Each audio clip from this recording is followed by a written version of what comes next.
ഒരു ഹൊറർ ഒരു കാലഘട്ടത്തിലേക്ക് മലയാള സിനിമ കടക്കുകയാണ് ഇപ്പോൾ.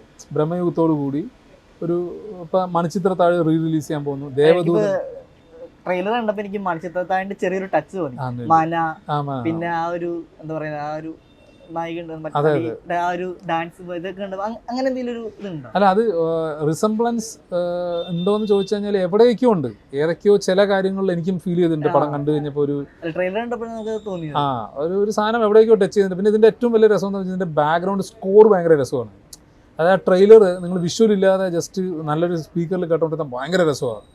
എന്തൊക്കെയോ സംഭവിക്കാൻ പോകുന്നു എന്നുള്ളൊരു ഫീൽ കിട്ടുന്നൊരു ട്രെയിലറാണ്. അപ്പോൾ അത് പ്രദീപ് ടോമാണ് ചെയ്തിരിക്കുന്നത്. പ്രദീപ് ടോമൊക്കെ ഗംഭീരമായിട്ട് ചെയ്തിട്ടുള്ള ഒരാളാണ്. പിന്നെ അതിനകത്ത് KGF-ലൊക്കെ പാടിയിട്ടുള്ള അന്നയാണ് ഇതിനകത്ത് ഒരു സോങ് പാടിയിരിക്കുന്നത്, ആ കോവിലാമൻ്റെ എന്ന് പറഞ്ഞുള്ള സോങ്. പിന്നെ അയലിൻ്റെ ആഴങ്ങളിൽ പാടിയിട്ടുള്ള നിഖിലാണ് ഞാൻ അഭിനയിച്ചിട്ടുള്ള പാട്ട് പാടിയിട്ടുള്ളത്, ചെന്താമര എന്നുള്ള സോങ് പാടിയിട്ടുള്ളത്. അപ്പോൾ എന്നെ സംബന്ധിച്ച് ഇതൊരു ശരിക്കും ഒരു മ്യൂസിക്കൽ ടച്ചുള്ള ഒരു ഹൊറർ മിസ്റ്റീരിയസ് ത്രില്ലർ എന്ന് വേണമെങ്കിൽ പറയാം. ഒരു കഥ കേട്ട് കഴിയുമ്പോൾ ഒരു കഥാപാത്രത്തിനോട്ട് എങ്ങനെയാണ് പ്രിപ്പയർ ചെയ്യാറ്? സത്യം പറഞ്ഞാൽ ഒരു പ്രിപ്പറേഷൻ നടത്താറില്ല ഞാൻ. എൻ്റെ ഇതുവരെയുള്ള ജീവിതത്തിൽ ഞാൻ റീസെൻ്റ്ലി ഞാൻ ചെയ്തൊരു മൂവി സപ്തമിൻട്രി മുത്തം താ എന്ന് പറഞ്ഞിട്ട്, അതിനകത്ത് ഒരു സൈക്കോപാത്താണ് അതിനകത്ത് എൻ്റെ ഒരു ക്യാരക്ടർ. ഒരു സൈക്കിക് ഡിസോർഡർ ഉള്ള, എന്നാൽ പുറമേ സംസാരിക്കുമ്പോൾ അറിയില്ല, പക്ഷേ ഇയാൾക്കൊരു സൈക്കിക് ഡിസോർഡർ ഉണ്ട്. അത് ഇൻ്റർവെല്ലിന് ശേഷമാണ് അത് റിവീൽ ചെയ്യുള്ളൂ. അപ്പോൾ ഇൻ്റർവെല്ലിന് മുൻപുള്ള സീനുകളിൽ നമ്മളിങ്ങനെ ഒന്നുകൂടെ ഇവർ തിങ്ക് ചെയ്യുന്ന സമയത്ത് അവർക്ക് മനസ്സിലാവും വേണം ഇവൻ ആ സംസാരിച്ച നോട്ടത്തിലേക്ക് എന്തായിരുന്നുള്ളൂ. അതിന് ഞാൻ കഷ്ടപ്പെട്ടിട്ടുണ്ട്. അതായത് തലേ ദിവസവും ഒരു ഉറക്കം ഒഴിച്ച് നമ്മൾ ഈ SLC-ക്കും +2-നും ഡിഗ്രിക്കൊക്കെ പഠിക്കുമ്പോൾ ഞാൻ തോന്നുന്നത് അത്ര പോലും ഞാൻ പഠിച്ചിട്ടില്ല അതിലൊന്നും. പക്ഷെ ഇത് തമിഴ് ഡയലോഗ് മലയാളത്തിൽ എഴുതി ഒരു 12 ഷീറ്റ് പേപ്പറൊക്കെ തലേ ദിവസം ബൈഹാർട്ട് ചെയ്തിട്ട് എനിക്ക് പോയി പ്രസൻറ്റ് ചെയ്യേണ്ടി വന്നിട്ടുണ്ട്. കാരണം അത് സിംഗിൾ ഷോട്ടാണ് അവർ പ്ലാൻ ചെയ്തത്.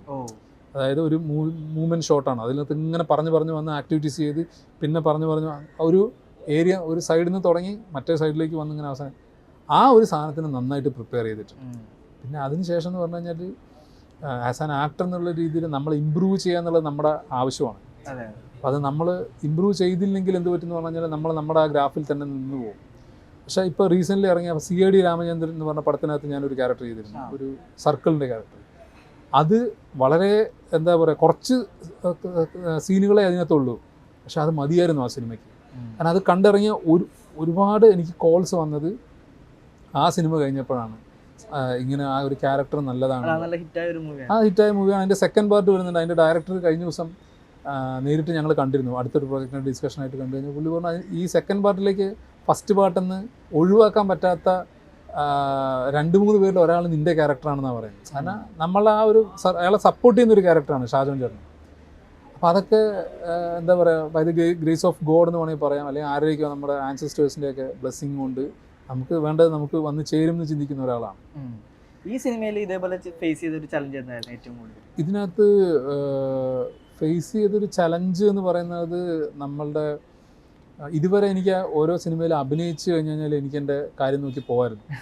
പക്ഷേ ഈ സിനിമയിൽ എനിക്കത് പറ്റിയിട്ടില്ല. കാരണം ഈ സിനിമയിൽ ഈ പറഞ്ഞ പോലെ ഡയറക്ടറും നാട്ടിലില്ല, പുള്ളി ദുബായിൽ ജോലിയാണ്.